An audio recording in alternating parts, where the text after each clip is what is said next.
coffee before we get rolling here. 4:30 a.m. was our first time of the day today, and now I remember that well. 11:30 a.m. now Eastern Standard Time, as we await once again to see if we will see some smoke today. This will actually be the fourth vote if you count last night, and then the two this morning. And well, I have some bad news for you, Kevin. What's that now? It is being said that the Carmelengo saw his shadow, so there'll be 6 more weeks of interregnum. Wow. Just kidding. That's going to be scary if that was the case, yes. But no, we will.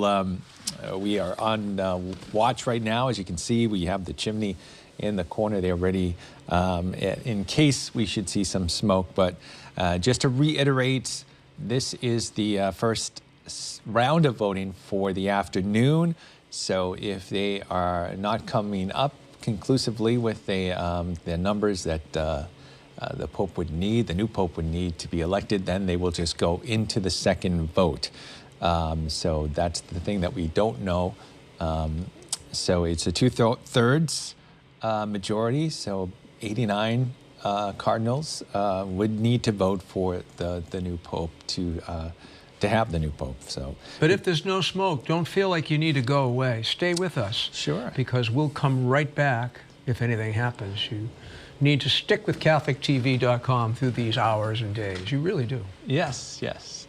And we'll have plenty of information. We're actually taking a look at some of the cardinals that are voting or could potentially be the new Pope. We also have been showing you some videos and some interviews that we've done as well, talking about the Conclave and about Pope Francis's legacy, and that will continue as well as our coverage here. And we mentioned that there's 133 cardinal electors that are in the Sistine Chapel now, and you know, many have been appointed by Pope Francis.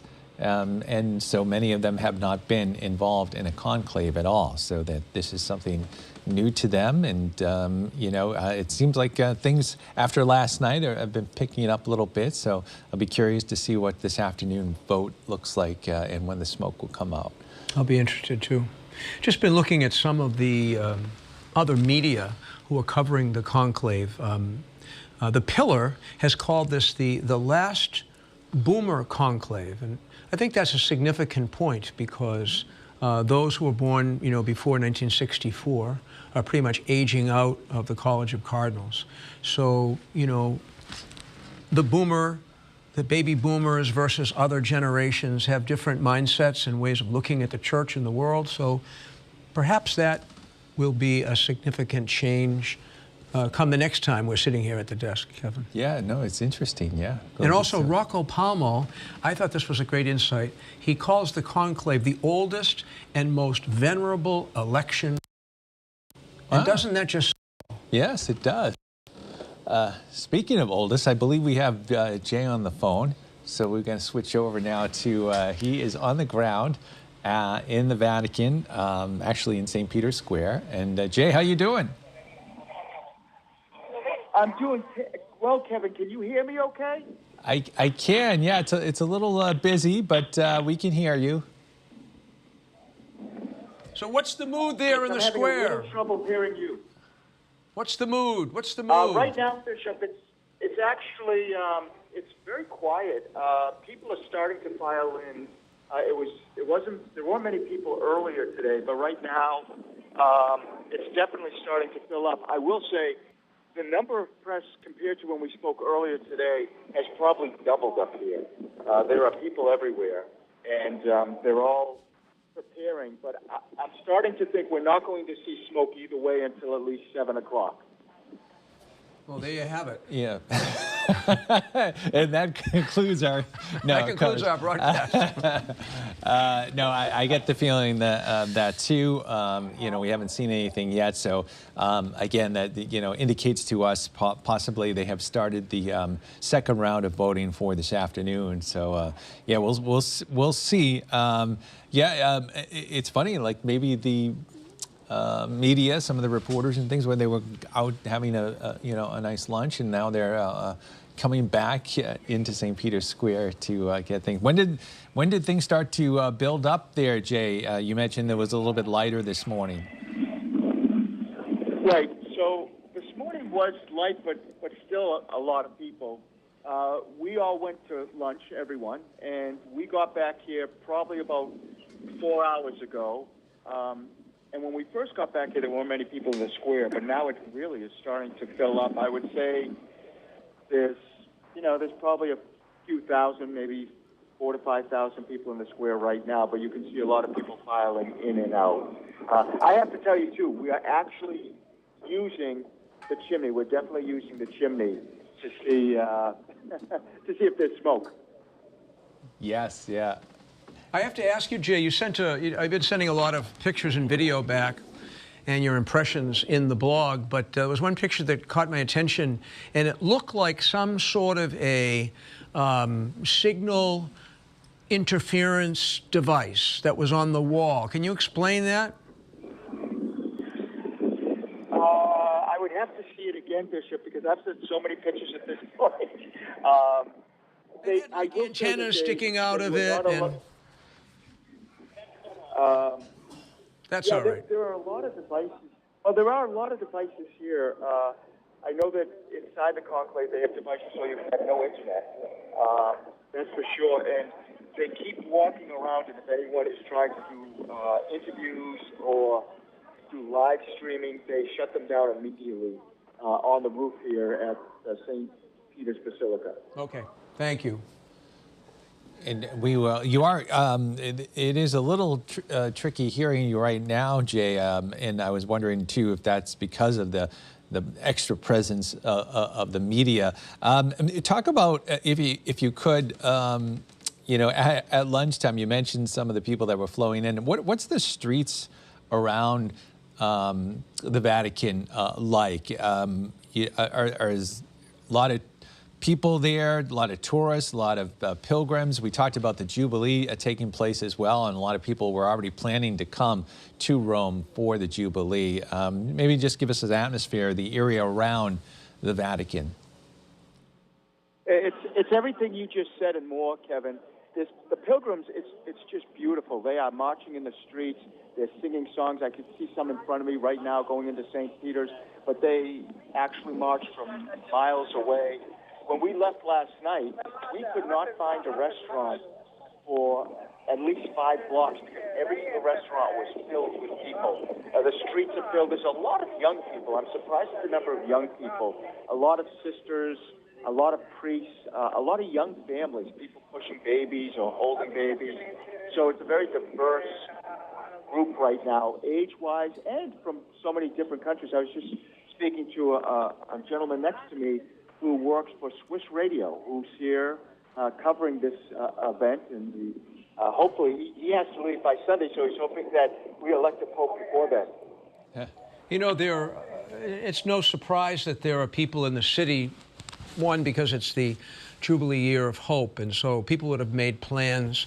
I would suspect that there might be people from some European countries who came explicitly to the city to be present for the conclave and the sightings of the new pope.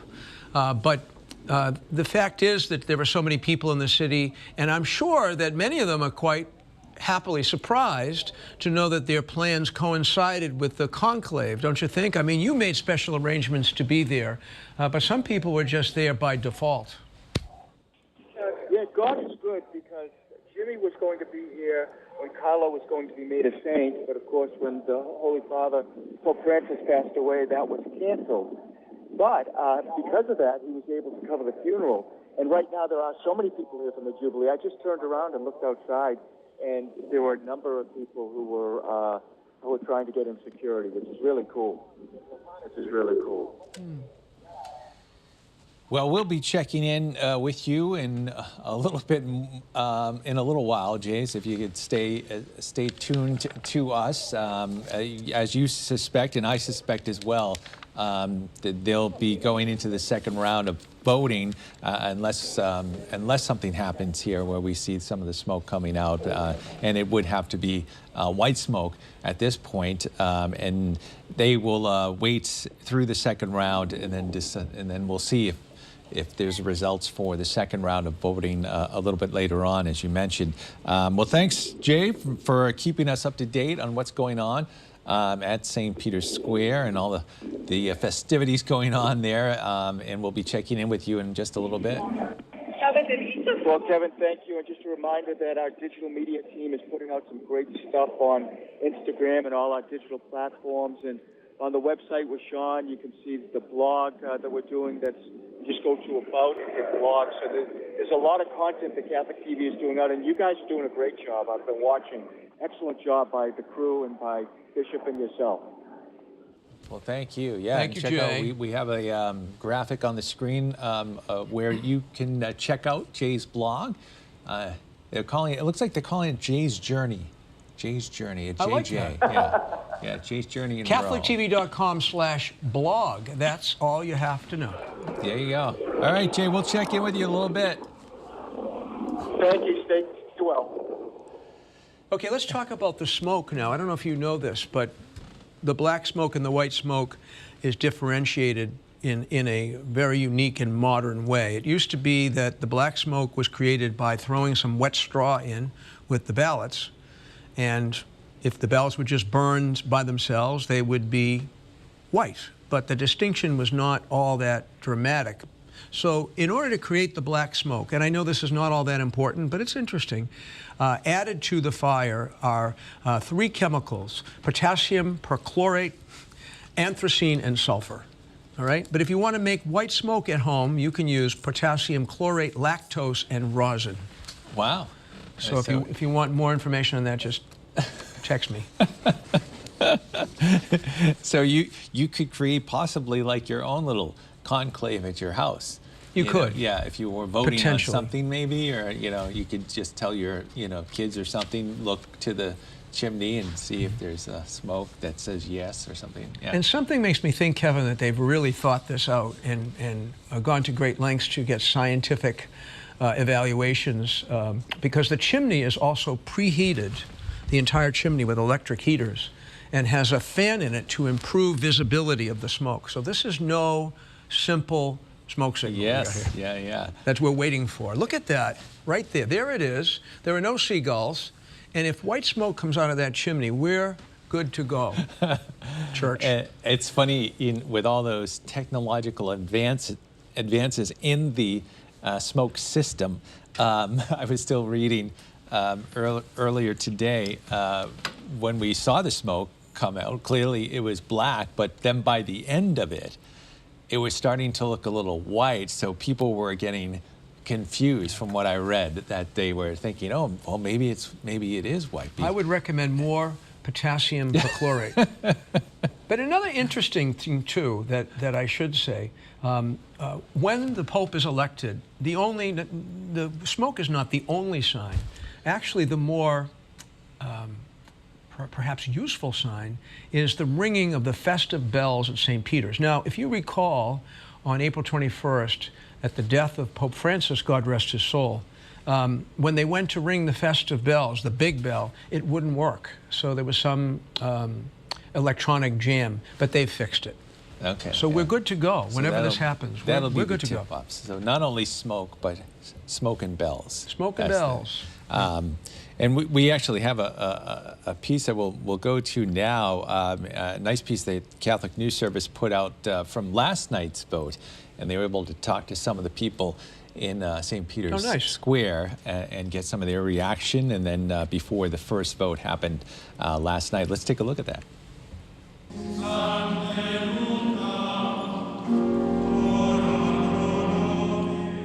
Invoking the help of the Holy Spirit and recognizing that millions of people all over the world were praying for them, 133 cardinals entered the Sistine Chapel with a singular goal to elect a worthy pastor for the Universal Church. Then the cardinals from more than 70 countries vowed that, if elected Pope, they would faithfully fulfill the ministry of universal pastor of the Church and would defend the rights and freedom of the Holy See. They also solemnly swore to scrupulously follow the rules for the election of a pope and keep secret the results of the votes unless they have express permission from the new pope to reveal details. It's absolutely incredible to be here. I mean, Rome right now is the center of the universe. So many people are here, so much media, pilgrims. You know, many people had trips planned for the pilgrimage of hope, but to have all this happen now, like all eyes, all the church, all the world's focused on the eternal city. We're here as a family because it feels like a once-in-a-lifetime opportunity. I mean, down the road you could probably get on a plane and come, but we live here in Rome, and so we figured it'd be a great opportunity to bring our little boys to experience this, even if they don't remember, and to ultimately pray for whoever it is that we're going to receive as a new Holy Father, which we're grateful for. I was here for Easter Mass, and I was supposed to go home last Friday, but I extended my trip because I needed to be here in person. I'm like a young adult. This is the time like people stray away from their faith, and I would love to like see him like get us excited about, you know, the history of our faith and everything that comes with it.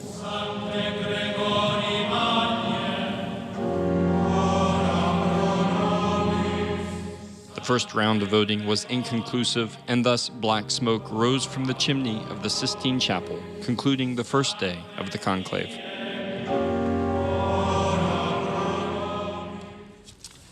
And as we were talking leading into that piece too, people that were already there or had already planned to be in Rome, either for Jubilee or some pilgrimage or something like that, a young woman said too that some of them extended their stays for the conclave. So that was pretty interesting to see. And I believe that. she was from San Antonio. Yes. So perhaps a Catholic TV viewer, because we're very grateful to Archbishop Gustavo for welcoming us into the great diocese of San Antonio. Yes, and we've been taking a peek at some of the cardinals just to get people familiar. One of them could possibly be the next pope. So next up on our list is Cardinal Matteo Zuppi of Bologna, and he is the Rome-born president of the Italian Bishops' Conference. The 69-year-old cardinal served as Pope Francis's envoy for peace in Ukraine. And through his membership in the community of San Egidio, his decades of experience in serving the poor, promoting peace, and engaging in ecumenical and interreligious dialogue. While still in his 30s, then Father Zuppi was one of the San Egidio members directly involved in mediating an end to the civil war in Mozambique. Matteo Zuppi was born in Rome, October 11th, 1955, as the fifth of 6 children. He has 1 sister and 4 brothers. In 2023, more than a year after Russia's large-scale invasion of Ukraine, Pope Francis tapped him to lead a mission to help ease tensions in the conflict in Ukraine. Pope Benedict XVI named him an auxiliary bishop of Rome in early of 2012, and Pope Francis named him an Archbishop of Bologna, that is in 2015, and Cardinal in 2019. So there is Cardinal Matteo Zuppi, and a lot of people probably know his name too because of his involvement in negotiations and helping in Ukraine too, and especially the Vatican has been involved in trying to get children back from Russia that were taken. So he's been involved in that as well. Yeah. Certainly in many of the reports that indicate those names that are considered to be papabile, his name is often mentioned. Yeah. And we are waiting, again, just to let you know why we're here. We're waiting for the smoke to come. This will be, so 1, 2, 3, this is the 4th round. Possibly they have gone into the 5th round. We don't know it. But they did 1 round last night and 2 this morning. Had black smoke twice, once last night and then earlier this morning. And we are waiting to see if we see smoke from this first round. And if not, we will then have to wait for the second round voting to see some smoke. And I want to let people know, too, that when we come back, if we do come back, which we probably will need to at 1 p.m. this afternoon Eastern Time, Father Tom McDonald, Vice Rector at St. John's Seminary, will be joining us, too, to give a little interesting commentary, maybe a little different than Kevin and myself, Always good to have another voice. Yeah, always good to get a different perspective, too. Yeah. We look forward to having Father Tom McDonald here at the desk.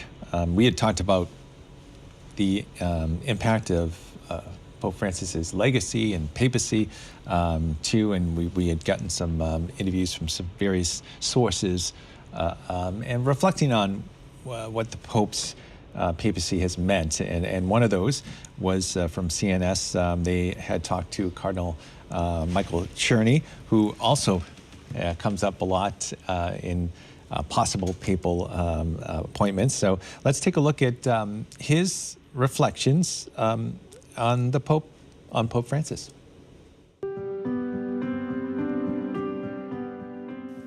After the first general congregation of the College of Cardinals following the death of Pope Francis, Cardinal Michael Czerny, one of the late Pope's closest collaborators, spoke to CNS about his legacy. I'm sure that Pope Francis will be remembered as a pastoral pope.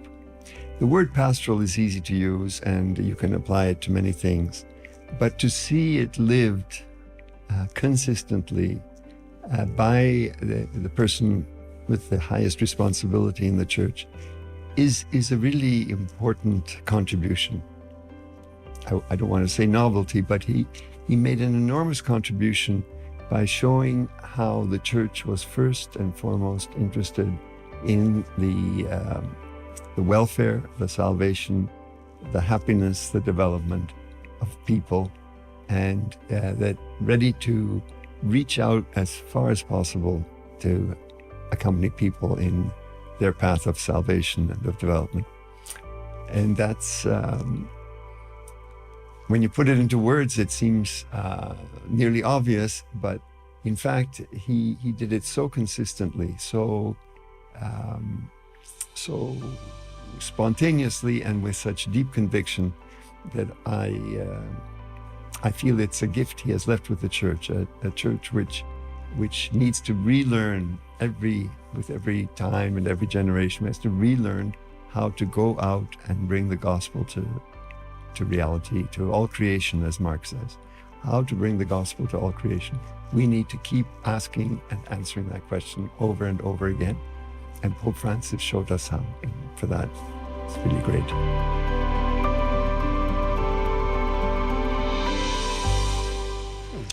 Cardinal Michael Czerny's thoughts there. Nice to have these little thoughts and segments on some of the people that work closely with Pope Francis over the years, too, to be able to get their reflections on his papacy.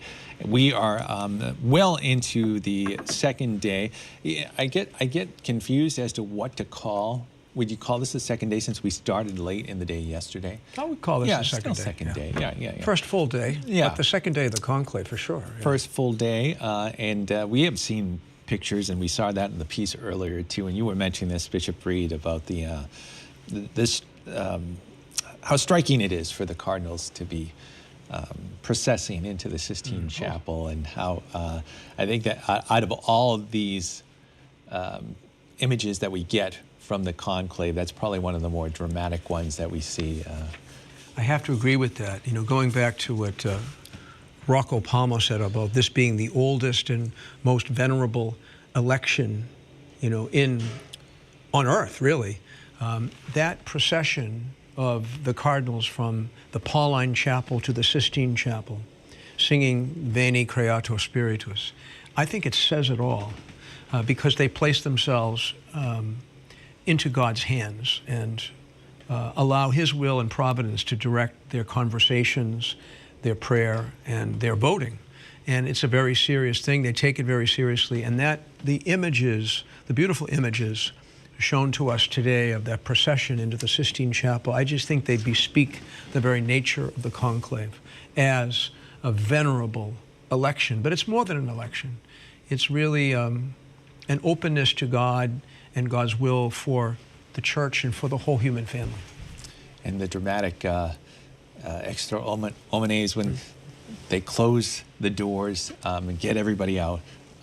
It's just, that's another element to it as well, to sort of get that whole conclave thing under key, you know, the whole concept of that and being together in in this as well. So I would think, too, that the cardinals there have that sense where, you know, they have this common mission, common goal, you know, to accept the Holy Spirit's guidance and vote for the next pope. And it's, you know, it is. I can't even imagine what that feeling is like. I can't either. Yeah. You know, I can't imagine what it would be like to go for days without one of there these. you go. Yeah. But the cardinals have no devices whatsoever. I mean, no laptops, no iPads, no cell phones. And so when they come back, as they did earlier, and had lunch together at the Doma Santa Marta before they went back into the conclave. Well, they're in the conclave before they went back into the Sistine Chapel. They had to sit and be synodal. They had to sit and listen to one another. They couldn't pick up their phone and, you know, see what the latest gossip was. Yeah. You know, they're totally sequestered and removed from all of this media stuff, which is not a bad thing for any one of us to take a fast from that. And that's all part of the retreat spirit that, you know, Cardinal Sean mentioned in his experience of a number of conclaves, that it really is it's a spiritual moment, it's a real retreat, and I believe that. And I think the signs of it, like the procession, and also the fact that the cardinals themselves are really forced by their situation to be in communication and in sync with one another as they go in for the voting. And they're all, of course, staying at the Santa Marta residence in the Vatican, and the old building that they used to have housing some of the cardinals as well, because there's so many of them in this conclave. So they are able to process to the Sistine Chapel. If they need to, they could get shuttled over there as well. But that's a common thing too, all together, spending, you know, living together for this conclave as well. I will say, when we had our ad limina visit, so bishops are required to visit the Vatican, the Holy See, and the Pope every 5 years. So when the bishops of Region 1, which is basically New England, all went over together, we stayed at the Doma Santa Marta. And I would say the rooms are very nice, but they're quite simple. Yes, yeah. And the place is set up like a hotel. The meals are good, nothing extraordinarily fancy, but I think it's a great setting as my mind goes back to what it was like there. And I think you mentioned it yesterday, there are chapels on each floor, and I remember going to one of those chapels and celebrating Mass. And it's the perfect environment, and it was the wisdom of Pope St. John Paul II to create that hotel, which we call the House of Holy Martha, the Doma Santa Marta, for this very purpose, to allow the cardinals to have a chance to really be together and be one in the project of electing a new pope. And of course, the Pope Francis had stayed there for the conclave in 2013, and then he ended up staying there. Yeah, he ended up staying there, and we talked about that too, how his residence at the Santa Marta, along with the Apostolic Palace residence, because he would go over there to work as well, have been sealed. So that kind of cut down on some of the available other rooms that could be used for the cardinals. But that's why they needed the other one to house some of the other cardinals as well. And speaking of Pope Francis too, you know, Jay was mentioning this. Some of his family went over to visit the tomb at St. Mary Major, and the Pope, of course, had a very large affinity to the Blessed Mother, and would always stop at St. Mary Major, of course, to visit before and coming after visits as well. And we actually recently had a chance to talk to Father Tony Stevens, who's the director of the National Shrine of Our Lady of Champion in Wisconsin, the only verified accepted apparition of Mary here in the United States. And he talked about that. He talked about the Holy Father's devotion to Our Lady. And let's take a look at that now. Yes, the Holy Father had a great love of Our Lady. He had a great devotion to Our Lady Undoer of Knots, which was a devotion that he fostered later in his priesthood, actually, before I think he was made a bishop, when he was studying in Germany.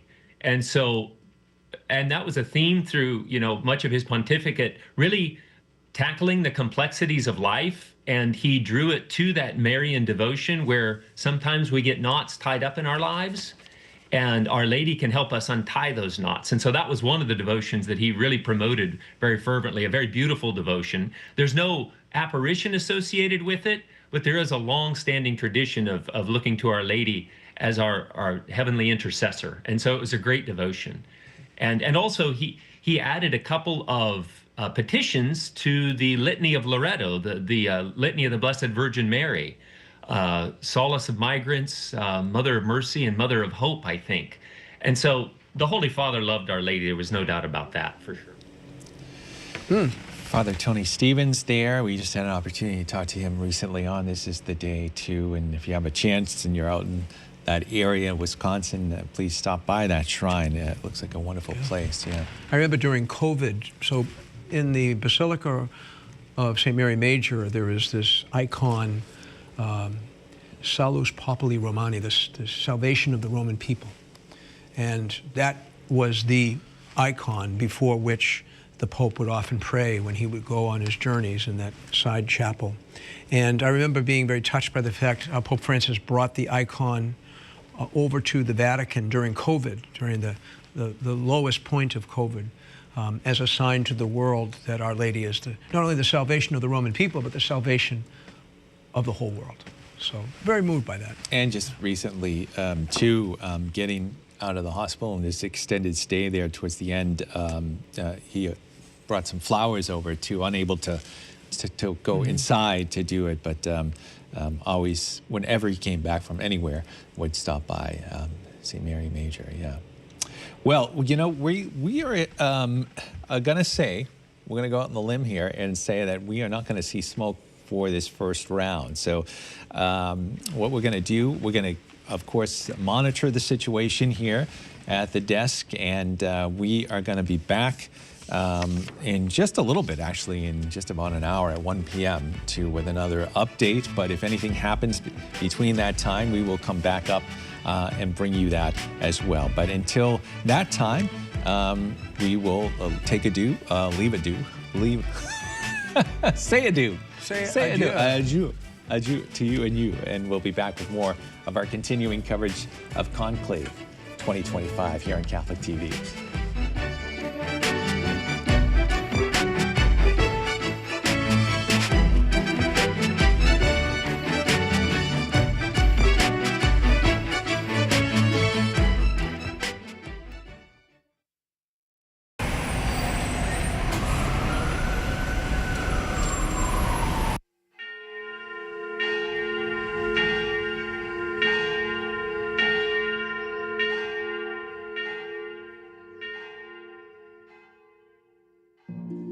Queen of Heaven.